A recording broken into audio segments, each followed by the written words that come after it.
Hey everybody, welcome back to another exciting episode of Gardening Crocs. Now this one may not be as exciting for some, but for all you beginners out here, this is probably going to be a little bit of a learning tutorial for you. For you guys that are not a beginner, I'm just going to show you the way I do things. So first off, disclaimer on this one, do not take everything that I do to heart. Yes, I may make some mistakes, but this is how I do it. So we're going to go over how I start my seeds. What is my seed starting process? Over the years, I've learned how to do this. A lot of this has been kind of trial by error, a lot of looking up stuff on the internet, a lot of things I've learned from fellow YouTubers. We are going to show you what I typically do whenever I'm starting my seeds. So what I first off usually start my seeds out in are containers like this.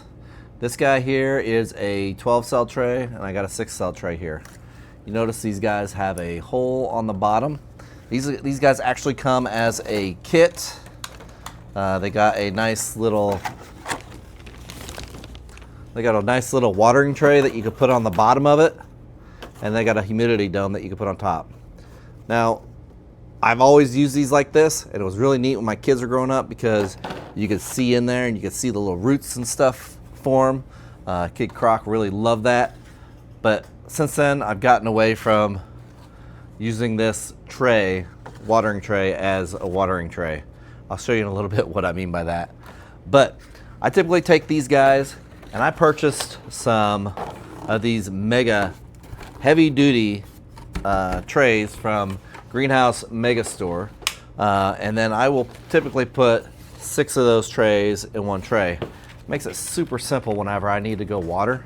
I just lift up the tray, put my water in below, and that waters 6 of them at the same time.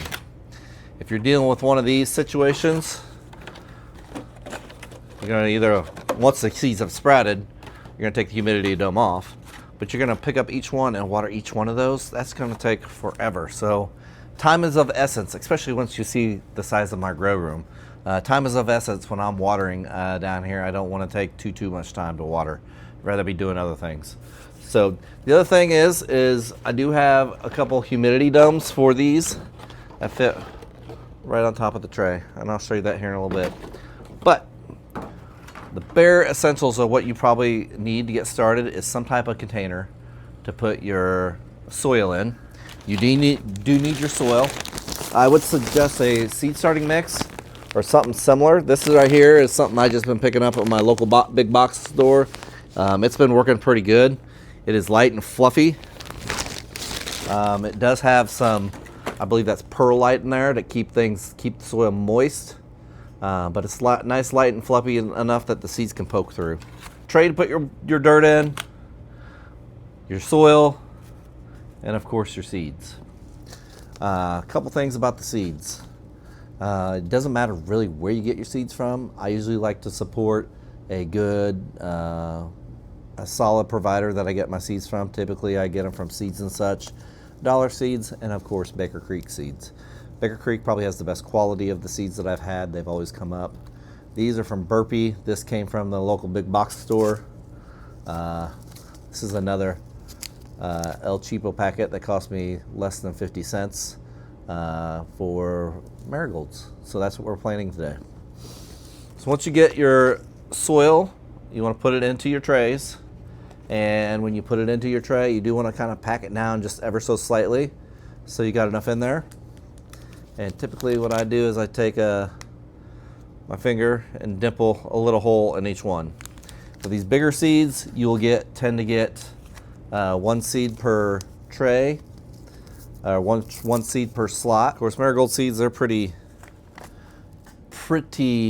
easy to plant because they are pretty big. So we get one of these in each one of these. It also helps when you're doing this to definitely have your soil pre-moistened, or you can moisten your soil afterwards, but you are going to want your soil to not like soaking wet, but you want it moist enough that your seeds are going to germinate. and you want to create a humid environment. That's what the humidity domes are for. Try to get 1 to 2 seeds in each one of these. You typically, if I'm doing smaller seeds, there's no way I usually get 1 in each one. Usually I get multiples in each one. With these bigger ones, it's easier to get 1 in each one. You got all these in there, and then simply just kind of cover them up. Now on the seed packet, it will tell you like if you need to, how deep you should be planting these marigolds.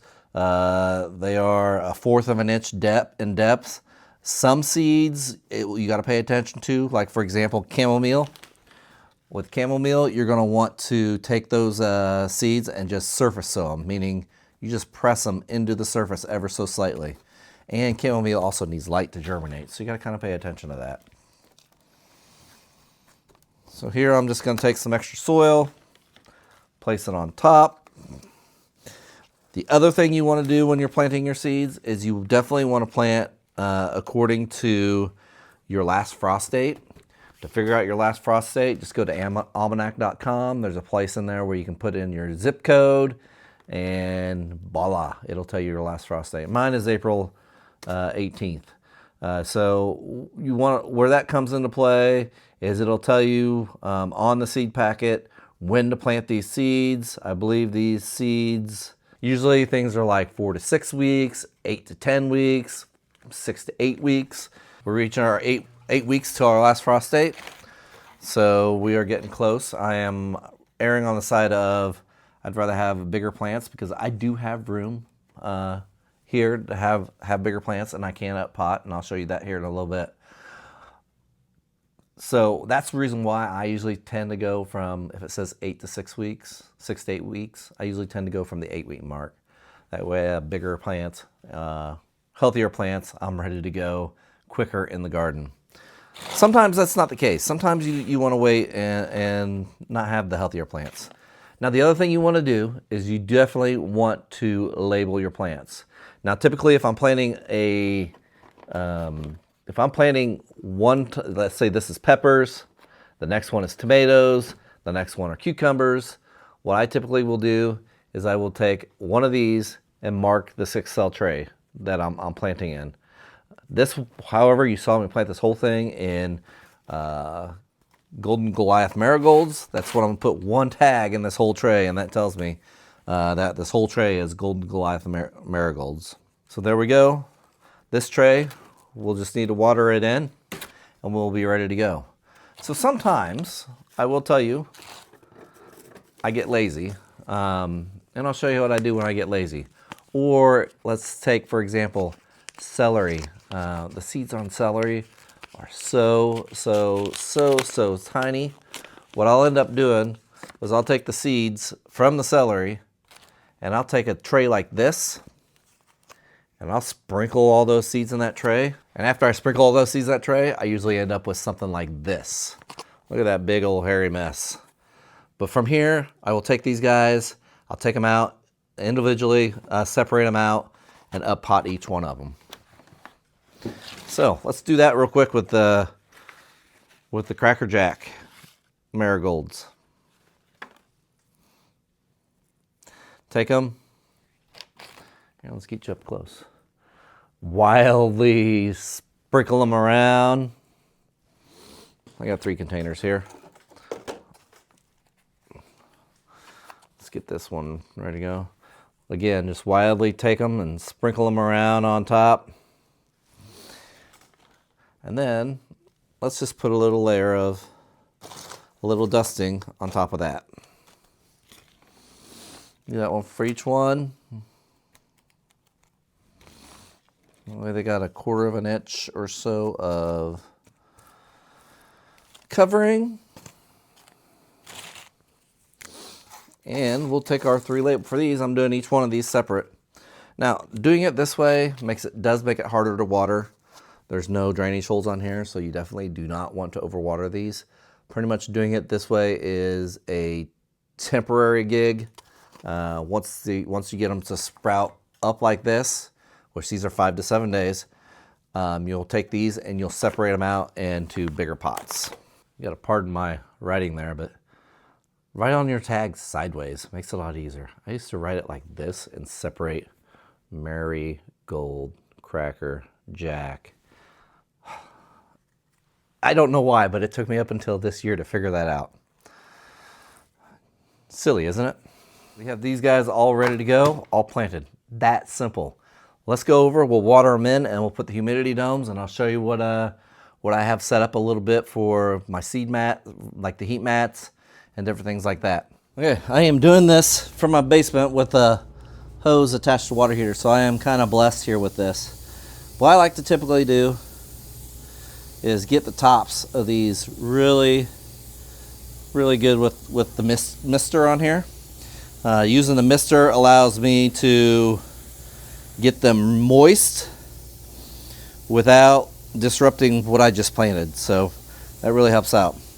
So then after I get that done with the mister, not the misses, the mister, I will typically put my dome on each one, and you can see how that works on with those guys.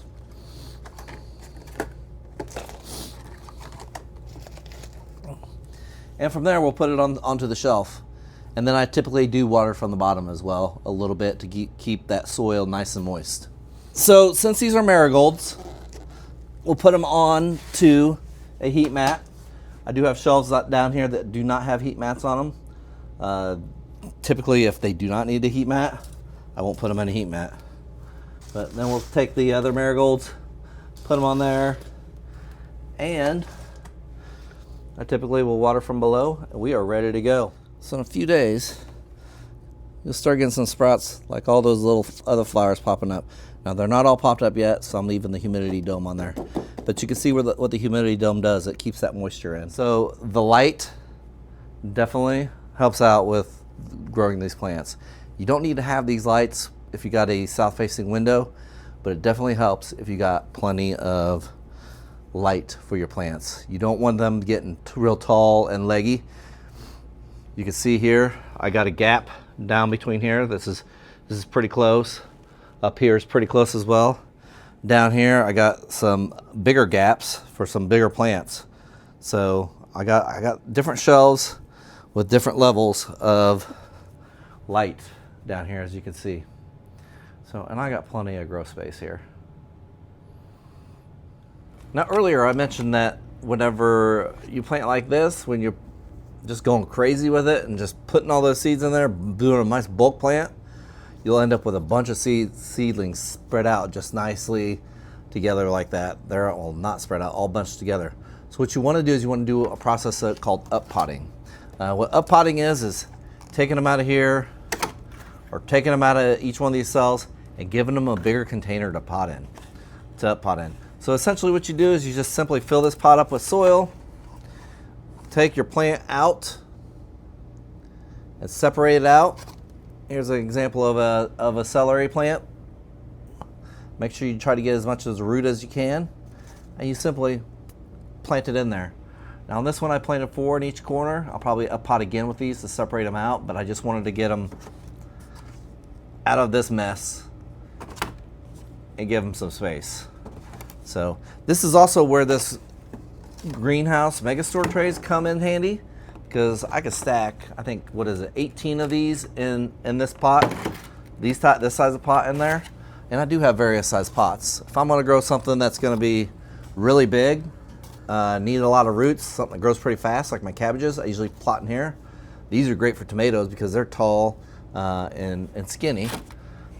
If I know I got something that's gonna be kind of slow growing, something that I'm gonna get outside relatively quick, we'll use that little pot.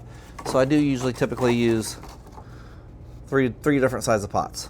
Now, I will say these two fit in this tray nice and neat. I think I can get 18 of them in each tray. These do not fit in there. I usually have a gap in between. And these do have holes on the bottom, so you can easily water from the bottom up. Just simply water from the bottom and you're ready to go. So that's what it means by up potting. So typically when I up pot is when the plants get big, they look like they're overgrown. If you could see the roots through the cells, or if you could see the roots coming out of the bottom, that's typically when I do the up pot. Or if I'm using this planting method, that's when I'm up potting.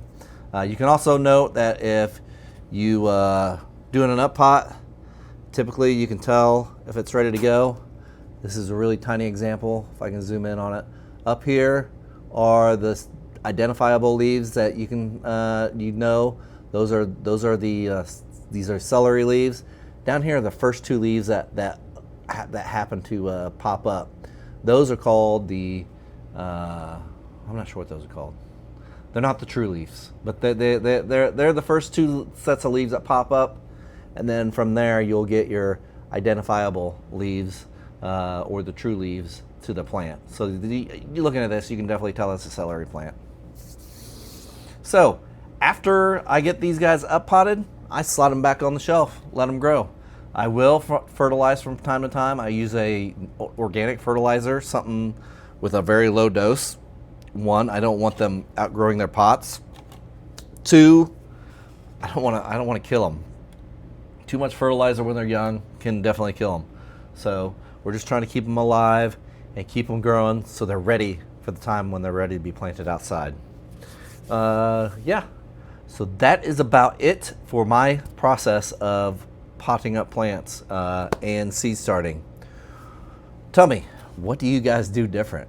All you experienced guys out there, I know everybody has their own set ways of doing things. I'm sure there's something that I could probably learn from you. So leave me a comment down below on what you do different. All you new people out there, did you learn anything today? Let me know if you've learned anything. If you have any questions, leave those questions down below in the comments. Let's start a conversation. Usually if we start a conversation down below, somebody else will chime in. Dale from OSKG will usually chime in and help out. So let's just start a conversation down there. As always, if you like this content, give me a thumbs up. Click that subscribe button. See how big all these plants get. See how big those marigolds will grow. Cheers, guys. God bless.